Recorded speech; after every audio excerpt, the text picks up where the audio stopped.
Hello and welcome.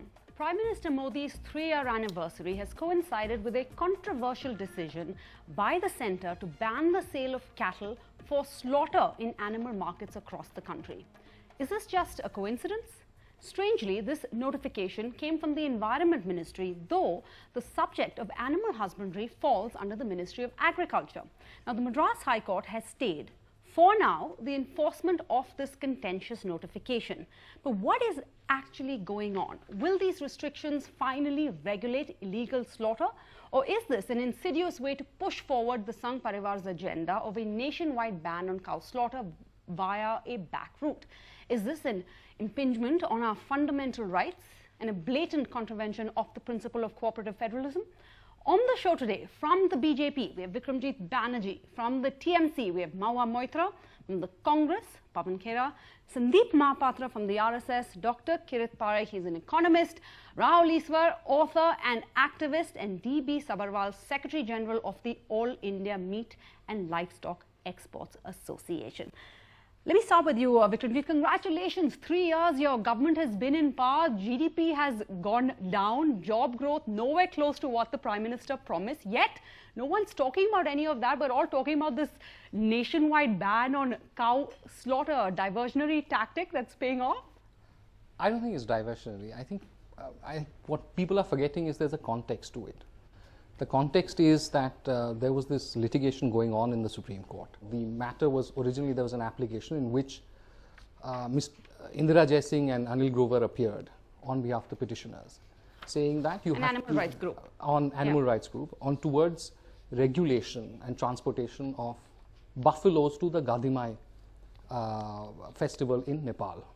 Okay. Pursuant to which the Supreme Court said that this cannot go on and there should be extensive regulation of how this transportation of cattle takes place. Okay. And the Supreme Court on a large number of occasions then pressed the government, saying that you come up with a regulation and that regulation has to be in consonance with all the existing laws, which means the Prevention of Cruelty to Animals, which means also the Anti-Cow Slaughter Acts, which are there in various states.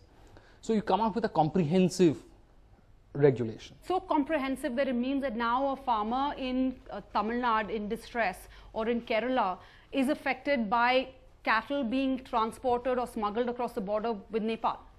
No, because I'm sure you understand the context. That no, travels, I don't. So just I'll explain. tell you, the cattle across the country. Humor me, pretend we don't know anything and explain this to us. Cattle across the country, that was the allegation, that cattle across the country and buffaloes were being taken across India to the Gadimai festival. Which takes place once every 5 years? Which I think once every 5 years or once every 2 years. I'm not sure of that. So that was the entire context from all over the country. And so the animal rights groups petitioned the court. It was, even in terms of the animal rights groups before the court, it consisted of a problem which went across the country. So all the government has done is it has, got back to the court saying that we are coming up with a comprehensive regulation to regulate.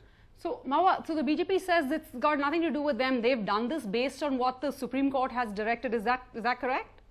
That's brilliant. It never ceases to amaze me how the BJP can come up with something new every time.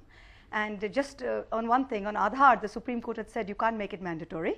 The BJP turned around and said, so what? They looked for every way that you could do it. There's, just going back to what Mr. Banerjee said, if you read the original petition, the Gauri Maluki versus Union of India petition, July 2016, again, that was only due to the Gadimai festival. Indira Jaising and Anand Grover filed the petition. They have since put out an extremely comprehensive article on the Lawyers Collective, which is their own website, detailing how this particular thing has nothing to do with that whatsoever. What the BJP is doing is using this particular order as well as the parliamentary committee report, and none of them have said anything. This particular order doesn't deal with transportation.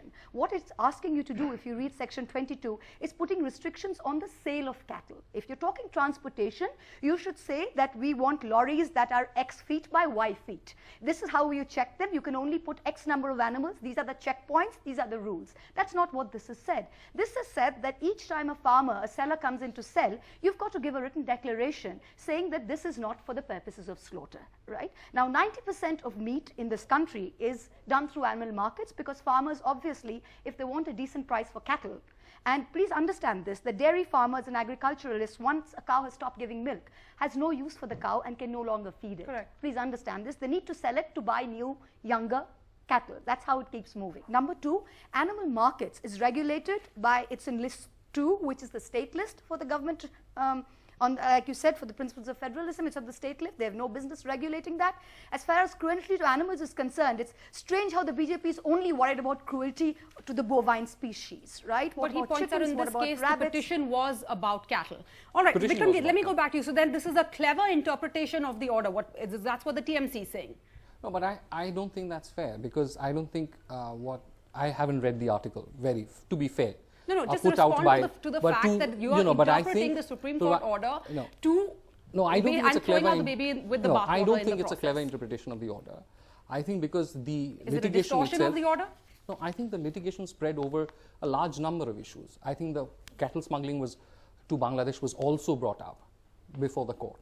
And so therefore the court asked, and there was a lot of back and forth with the government. And I know because I was associated with some of the proceedings. There was a lot of back and forth with the government, and the court pressed the government, saying that you come up with a comprehensive legislation. How do you control this? Go to the root of it. Because the entire argument of the petitioners was that you have to go to the root of it to solve it. All right, so explain to me. Let's assume I'm a cattle smuggler. So I take a cow from Kanyakumari, I then rent a truck, I buy diesel, I drive with my co-driver, we pay all the toll tax, we spend money on our food and lodging. I get all the way to West Bengal, I go to the corner, the border of Nepal, and then I'm selling this cow, and then I have to drive all the way back. So I'm obviously selling to some millionaire, because if he can buy a cow from somebody who's got a cow from West Bengal, 10,000 bucks for me, at least 20 grand, because I've spent all this money on getting there. Without trivializing the problem. I'm not trivializing, we're trying to understand. We have to... Please don't dismiss this as trivialization. We're trying to understand the problem, so please help us out here. I'm just saying that without trivializing the problem, this is an issue because large amounts of cattle are transported exactly in the way, and it's a very lucrative trade. Make no mistake, and all of us who say that it's not lucrative. I think that's a key word, lucrative. Let's bring in Rahul in here. Rahul, in the process, are we legitimizing vigilantism? We have these so-called Gau Rakshaks. They say they are to protect the cow, but they don't seem to know the difference between a cow and a buffalo. And now you're saying that it doesn't matter, as long as it looks like a cow, it has a tail, go for it, because they're all protected now under this. Are we legitimizing vigilantism? Either we can be direct or indirect. The whole thing is about Hindu sentiments. Let that be very honest. The thing is about Hindu sentiments. Article 48, even the first war of Indian independence was started in the name of a cow. Gandhiji went to the extent of saying that Gau protection is as important as Swaraj for me. So this is the cultural sentiments in between. If you want to get to the root of the things, this is the thing we have to address. And to be more precise, even when I say Hindu, it is more of the Brahmin, I'm a Brahmin, it's more of the Brahmin sentiments. And the interesting thing is, even Vivekananda points out, 2500 years back until Buddha, even Brahmins used to eat cow.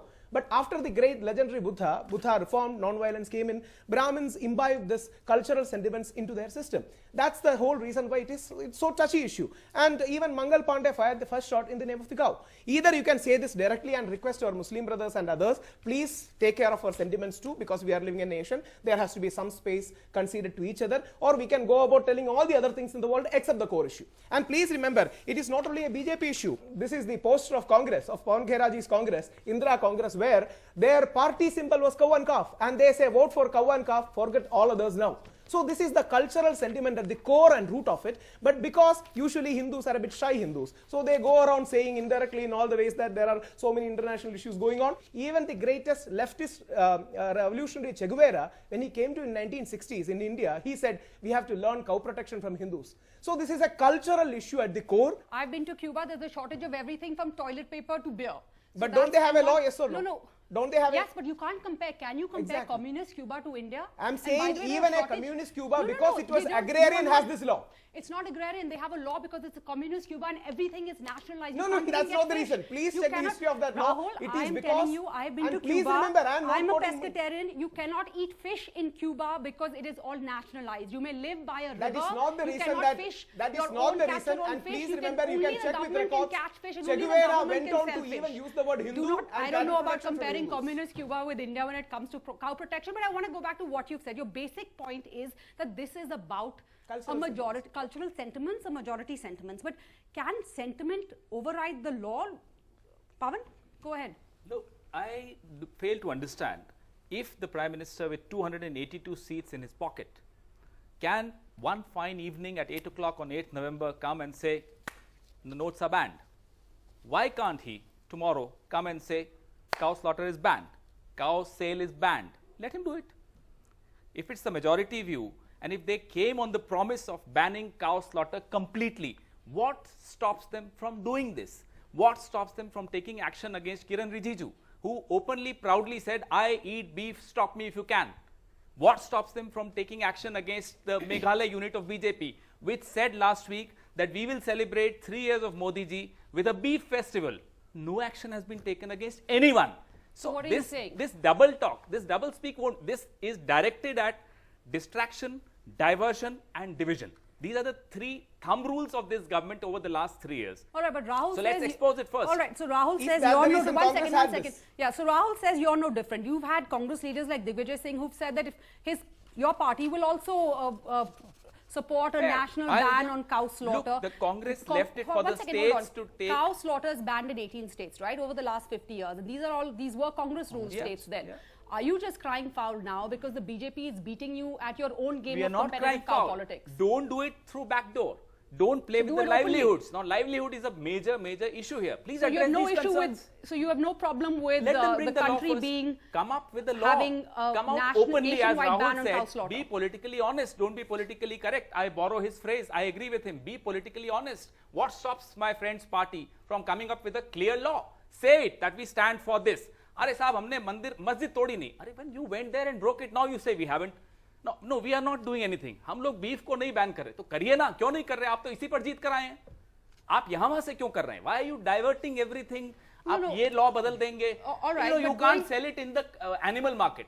Fine. So you are trying to enrich monopolists. Going by that example, Pavan, we had the Rajiv Gandhi government that banned the satanic verses. They never said that you can't own the book. You can own the book. They just said they banned importing the book. So isn't that the same thing? No, the I'm BJP personally is against all bans, whoever does it. Fine-tuning what you did and history repeats itself. As a party also, I think I represent that voice of the party which is against bans, banning books or theatres or cinema or songs or whatever, what have you. But if there is a larger sentiment, let them come up with a law. I want to expose their duplicity. State-wise, the laws already exist. I'm sorry, I have to interrupt. So I know for banning a fact, complete sale of cows for slaughter completely. The moment you raise it, then again the question of states' rights will be taken up by whoever wants to take them. As it should be. As whatever, they are entitled to it before the court. Now, the court will decide as to whether states' rights overrule central legislation.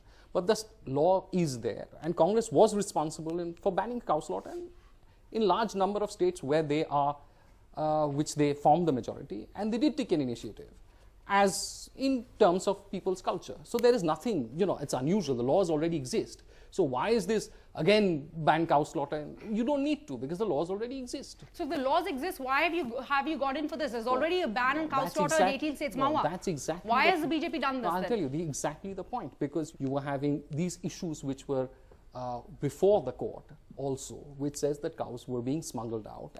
And in terms of the prevention of cruelty to animals, this continuous that animals were being transported. How is smuggling cruelty to animals? No, because the cows or the cattle which were being transported, along with animals which were being transported extremely badly, and they were being kept extremely badly. Moving on. I think in any welfare state, the government should look after the welfare of animals as well.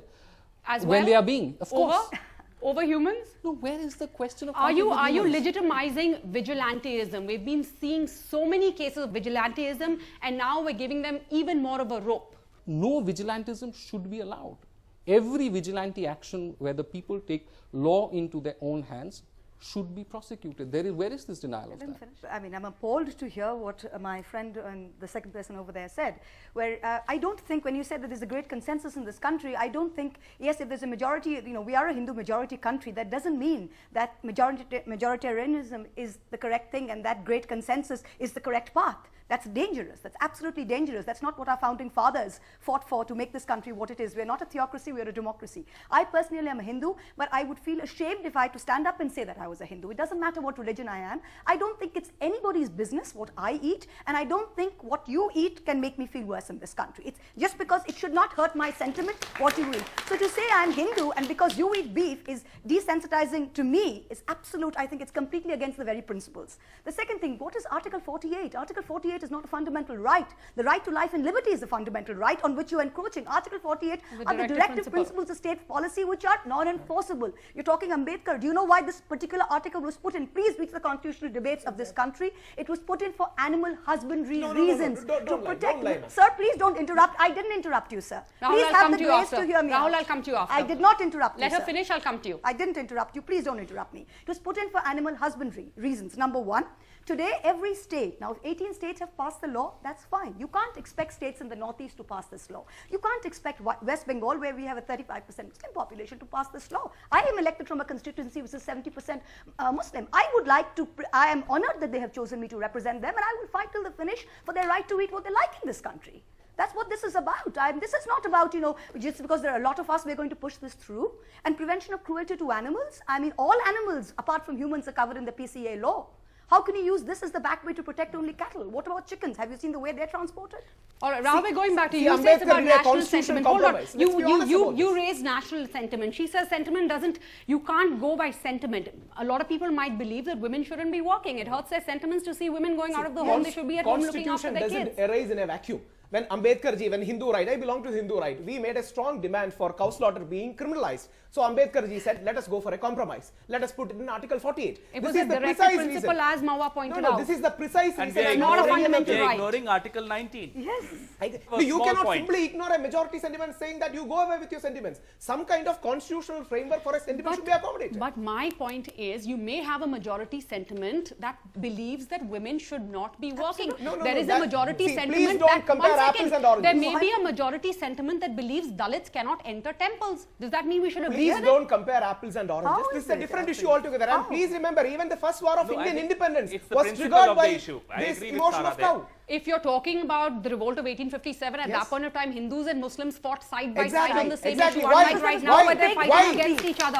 I want to go across to Sandeep Mahapatra. Sandeep, please explain to us, what does preventing cattle being smuggled across the Indo-Nepal border or the India-Bangladesh border have to do with a farmer in Karnataka or Tamil Nadu who is facing a drought? The first thing you want to do is sell your cycle or your cow or whatever it is. He can sell his cycle, but he cannot sell his cow. Many would say this proves that the RSS-backed BJP is anti-Dalit, it is pro-rich, it is pro-corporates, like big companies, big abattoirs, etc. won't be bogged down by the paperwork, the additional paperwork that you now need to sell your cow. Because actually, the people who are affected are not going to be the upper class, right? It's going to be OBCs, tribals, Dalits, and of course Muslims. I'm amused the way this debate has panned out in the last 1 week.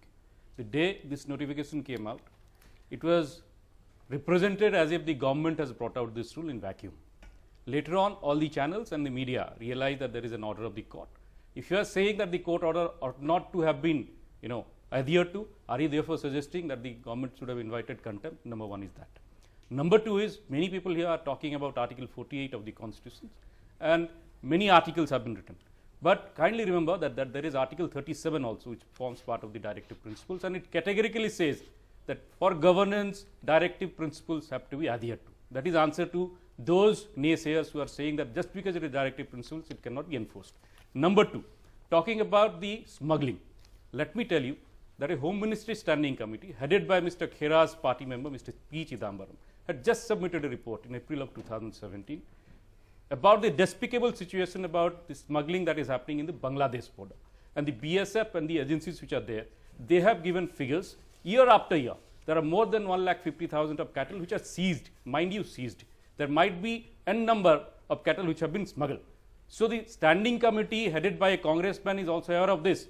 NDTV has dug up that report. And this let me complete. It has to do with border security. It doesn't no, have to do it is with about smuggling also. Kindly read it. It's about smuggling also. So let me answer. It's a 51-page report. It mentions I have also read it, madam. Please hear me out. Please hear me out. And that's about moving mandis, cattle hearts away from exactly. the border. I'm so grateful that you have pointed this out. I'm so grateful that you have pointed this out. In 2003, the West Bengal government brought out a notification saying that in the bordering area there will be no cattle market. You go to West Bengal, there are 15 such markets that are functioning, meaning thereby the government of West Bengal is not adhering to the notification that it brought out in 2003. What this list or the regulation is saying is this simply the same thing. Meaning Right, thereby that the governments of the near the states border? are also aware. Respond to this. He Also says aware. that the TMC And government my hasn't enforced the my rules. last point, Sarah, is that please read the heading of this notification. It says cruelty to animals, livestock market regulations. It nowhere says that cow slaughter or cattle slaughter is banned. All it says in regulation 22 that if you are selling a cattle, then a certificate has to be given, But and tell there is us a reason where for you that. see in the There is a Supreme valid Court reason for directive. that. There have been studies which shows that slaughterhouses go to this cattle market and they source their animal. When you are talking about marginal farmers' interest, But where else be will they aware. source their Kindly, animals? if you are going to these markets, the farmers, the marginal farmers will not get the rate that they are supposed to get. Where else? So this Where is else a- will they? this is Where an else issue. will they source their animals? Sorry. Where else will they source their animals? You're See, telling this- me if I want they, to buy they can go to sabzi, the I'll farmers, go to the they can sabzi go to the mandi. Why farmers, should I go they to can the go to farmer the farmers, directly? and this regulation is going to affect the middlemen, the breeders, not the farmers. So basically, you're saying if I want to buy a cow, I Yes. should go to the farmer directly. Yes. Why should I not go to the mandi? If I go to the mandi, for example, the farmer will get the best price. You bid highest for my cow, I'll sell it. If It is I not go to the his farmer. house It directly, is not the farmer. the farmer is then the left with aggregator my... who is, no, Sarah. The aggregator who sourced this animal, these cattle from the farmers, he'll get the better price, not the farmer. And the way this market functions is the aggregator goes to the farmers, sources the animal and brings them there. Okay, now look, And we're the in way the animals studios, are transported. we're in air-conditioned studios. We can debate this until the cows come home. Sorry, pardon the pun. No, Let's no, go no. across to a farmer. We need to Tyagi ji, debate this आप because किसान हो? the way it has आपके been pass being debated गाय है, is not भैंस fair. है? गाय भी हैं, भैंस भी हैं, कुत्ता, अच्छा। ऊंट, घोड़ा तो सब है। सर अभी है संदीप जी अभी कह रहे हैं कि ये जो सरकार ने डिसाइड की है अभी ये जो नई नोटिफिकेशन है ये आपके लिए है क्योंकि आपको अभी और बेहतर दिन देखेंगे, अच्छे दिन आपके अभी आए हैं क्योंकि अब आपको सही दाम मिलेगा क्योंकि अब मिडिल आपको हाट जैसे मंडी में नहीं जाना पड़ेगा आपके गाय को बेचने के मंडी में जा सकते हैं लेकिन मंडी में खाली जो स्लॉटर अगर आपके जो पास कैटल है पुराने उसको गाय खेती में हैं- यूज करेंगे तो क्यों नहीं जा सकते हैं? जो भाई साहब कह रहे हैं, हाँ बात यह है कि अगर किसान के पास गाय या भैंस है और उसका उपयोग उसके पास अब बंद हो गया है, वो दूध नहीं दे रही है, तब किसी भी किसान की हालत आज की स्थिति में ये नहीं है भाई साहब कि वो उस पशु को अपने घर पे बांध के रखे, क्योंकि एक पशु को अपने घर पे बांध के रखने का मतलब है 500 रुपये रोज का लगभग खर्चा। वो किसान की स्थिति नहीं है। किसान 5-6 बीघे का मुश्किल से किसान रह गया अमूमन पूरे भारत के अंदर, तो वो किसान उसे बेचना चाहता है, बेचने जाएगा वो, लेकिन मंडी पर रोक लगने से आज वो सब पशु किसानों के घर पे बंधे पड़े हैं, उन्हें उनका उपयुक्त दाम नहीं मिल रहा। वो एक गाय कितने साल से तक दूध देती है? गाय 10 या 11 साल तक बस दूध और देती कितने है, साल तक और जीती उसमें है? अगर कोई बीमारी लग गई है तो वो जो है और जल्दी बंद हो जाएगी। और उसकी लाइफ स्पैन जीवन कितने साल की है? जीवन तो 20 साल तक के भी लगभग है पशु तो का। 10 साल तक आपको उनको घर पे देखना पड़ेगा। जी 10 साल तक का मतलब आप समझ रहे हैं, 10 साल तक का मतलब है 500 रुपये रोज के हिसाब से 15,000 रुपये महीने का खर्च। ये नहीं कहता मैं कि मेरे कहने से गाय कटनी चाहिए, नहीं, लेकिन सरकार अगर प्रतिबंध लगा रही है तो वो किसान को उसका जो है रख रखाव का कुछ तो उसका इंतजाम करे।